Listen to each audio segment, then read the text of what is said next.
Magandang gabi mga kilabot. Ayan, so ito, namiss natin manood ng Ghost video. Panoorin natin si Goosebump. So ito yung kanyang bagong video. Nagparamdam siya sa kanyang ina gamit ang gitara. Okay, pinon na. Sa mga hindi pa nakaka-subscribe kay Goosebump, subscribe nyo kung mahihilig kayo sa mga nakakatakot na video. Subscribe nyo si Goosebump. So panoorin natin to. Let's go! Dashcam. Dashcam, ayan, sakto yan. Nagmamaneho lang isang gabi si George Nava nang may napansin siyang kakaiba sa dashcam niya. Siya ay madalas na mag-post sa kanyang account para ipakita ang sitwasyon ng traffic sa lugar nila. However, sa pagkakataong ito, bukod sa tindi ng traffic ay Ano kayang isang bansa to? kakilakilabot na pangitain ang nasaksihan niya. Grabe, nag-iisa pa man din ako minsan pag nagdadrive ako. Nakakatakot naman yan. Ver algo de susto. Oh, ganyan din yung dashcam na ano ko binibenta ko La cámara se ve aquí todos. sa TikTok ko. Oh my God! Oh my God, may kasama siya sa kotse. May kasama siya. Y yo aquí en el carro. Ay, man. Ganyan yung dashcam ko sa kotse ko. Ayoko nang gamitin yun. Cagándome. Cagándome de susto, claramente. Nang mapatingin siya sa screen ng camera, nakita niya ang isang Ayun, mukha may kasama na siya, nakaupo oh. sa backseat ng kotse niya. My Hindi goodness. lang pala siya nag-iisa nung gabi na yun. Tila may kung anong nilalang ang nakisabay pala sa kanya.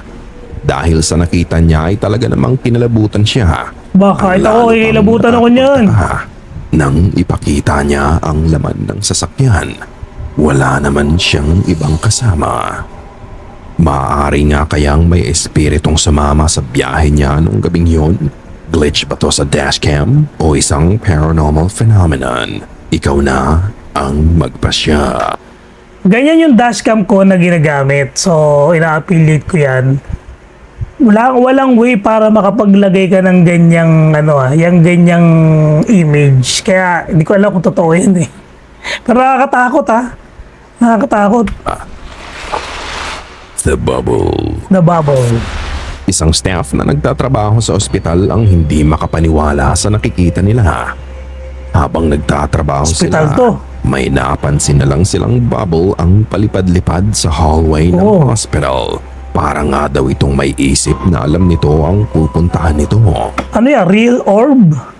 Diba yung mga bubble na orb, yung parang diba hindi mo makita na lang, parang lang siya, silhouette. Pero ito bubble talaga. At dito na nga nag-record ang isa sa kanila.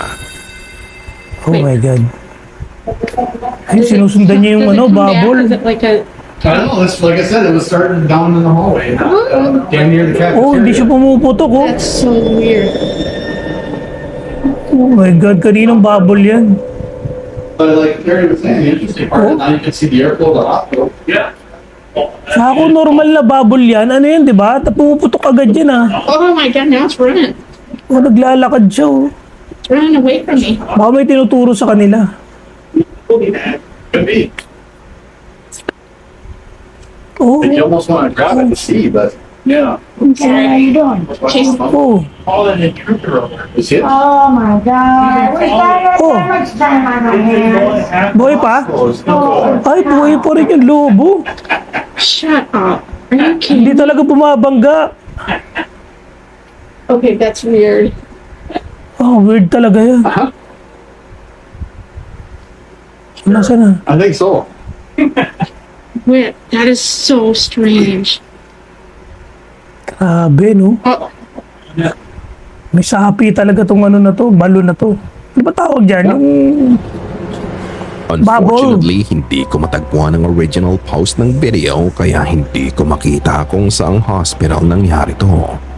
Pero sa video, makikita mo ang bubble na lumilipad sa hallway.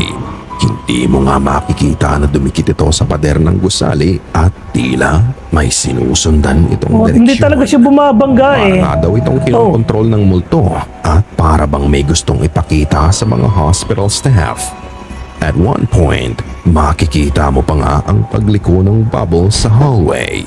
Nagkataon nga lang ba to? At isa pang nakakapagtaka dito, sa tagal ng video ay hindi pumutok ang bubble. Kaya nga, di ba? Di ba dapat? Bayad. Ganoon, meron nga bang kaluluwa na nagmamanipula dito? Imposible, no? Ipakita ang Hindi bumabangga yung bubble. At maaaring ito ba ay paraan ng kaluluwa para makahingi ng tulong sa kanila?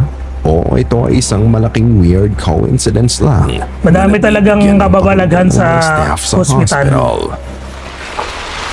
Final chord. Final turn. Nagluluksa si Ali sa pagkawala ng kanyang anak, reminiscing all the good times nung nabubuhay pa ang panganay niya.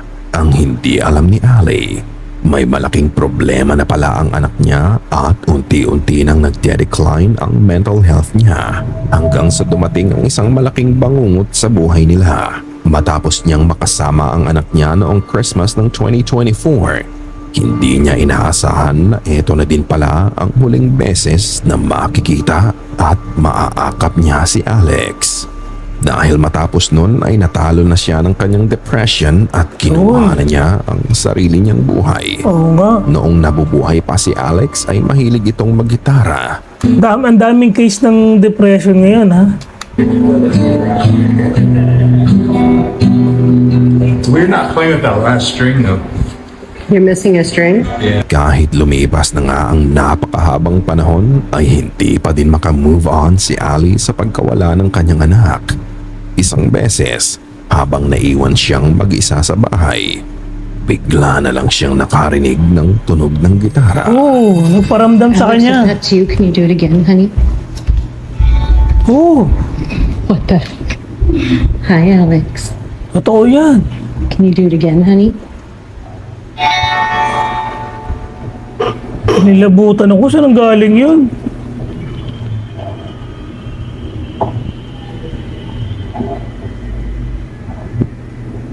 Saan ang galing yung tunog ng gitara? Nasaan na yung gitara?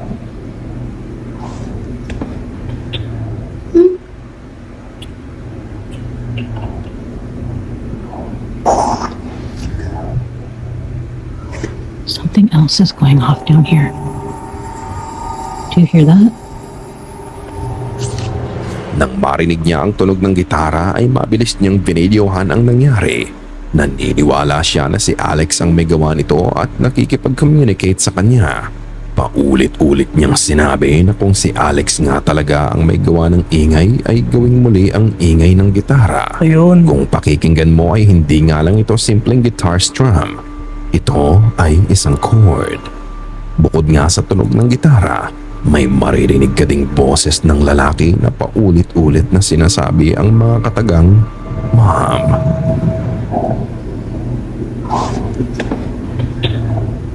Oo nga, no? May bumubulong.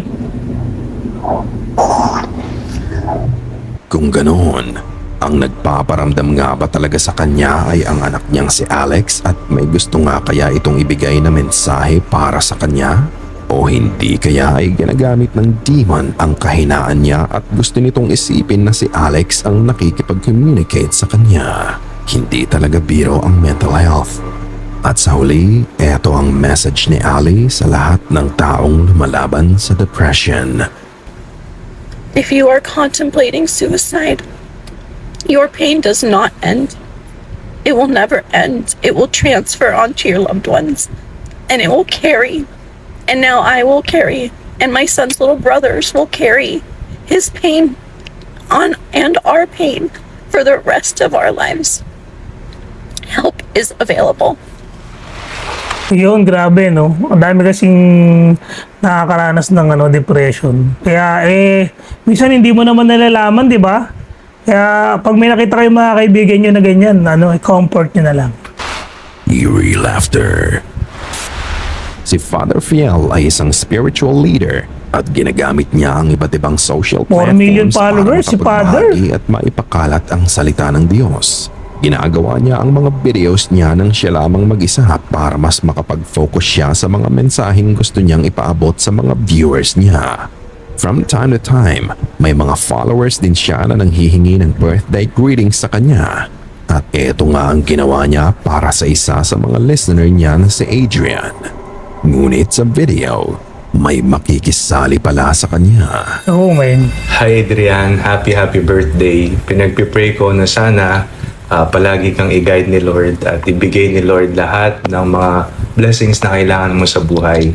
Magpakatatag ka palagi at huwag kang panghihinaan ng loob lalo na kapag tinatablan ka ng takot o may mga problema kang pinagdaraan. So, uli, happy birthday sa'yo. Oh my God, sino ipadala yun? mo na lang yung Shanghai, pati yung spaghetti, pati yung pansit, no, pati Inilubutan yung ulo ko. din, no, sa address. I-PM mo na lang ako. Happy birthday. God bless. Strangely, matapos niyang sabihin na huwag kang panghinaan ng loob lalo na kapag tinatablan ka ng takot, bigla mo na lang maririnig ang boses ng babae na malapit sa mic na parang naglalaway at tumatawa as if tumak siya. Huwag kang panghihinaan ng loob lalo na kapag tinatablan ka ng takot o may mga problema kang pinagdaraan. So, Nilibutan Ayon ako, sa lintik. nag-post ng video, kinonfirm niya kay Father Fiel na mag-isa lang siya nang gawin niya ang message at nang ipunto ng nakatanggap ng mensahe ang tungkol sa boses ay hindi na nga daw pinanood pa ito ng pare. Bukod doon, Natakot na rin si I pare. don't think nasasadyain ni Father Fiel ang ganitong boses sa mensahe niya o hindi kaya ipapatungan niya ng ibang boses ang video para takutin ang binibigyan niya ng mensahe. Lalong-lalo na bilang isang spiritual Oo nga, leader. hindi niya gagawin yan. Kung ganoon, eto ba ang Eh. paraan ng mga masasamang espiritu para hamakin siya? Nakakilabot yung Pero may anong sumasabay sa tingin mo? talaga sa ano, no, na audio sa Ikaw video na mo. ang humusga. Workshop. Workshop. Ibinahagi ni Morgan ang kakaibang kaganapan sa workshop ng daddy niya isang gabi. Lagpas 12:00 na ng gabi yun, nang bigla na lang may nahagip ang CCTV camera. Motor pool.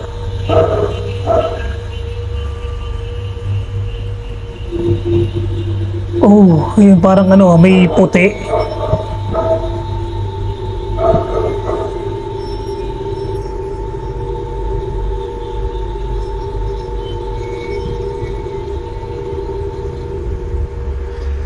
Ano yan? Makikita mo na nakaangat ang isa sa mga pintuan ng workshop. Sa labas nito, makikita mo ang isang puting figura na sisilip-silip sa loob. Parang sinusubukan pa nga nitong makapasok ngunit hindi niya ito magawa. Baka Na ahas. parang may pumipigil sa figura. You can even see it reaching in pero mabilis din itong bumabalik sa labas. Maririnig mo din ang aso sa background na nagre-react sa mysterious white figure. Oo nga, no?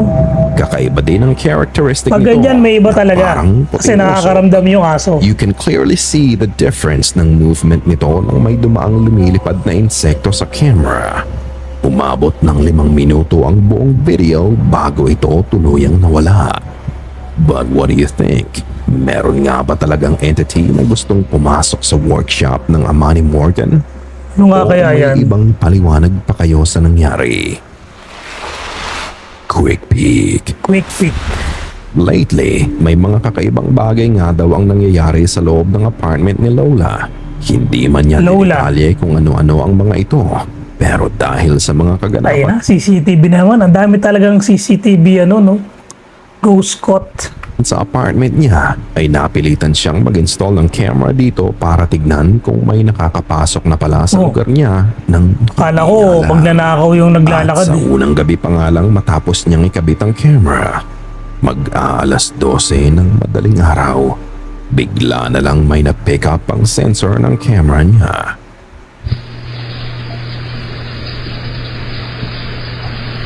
Nakita mo ba yon? Kung hindi, let's watch it again. But this time, we will slow it down a little bit. Little bit.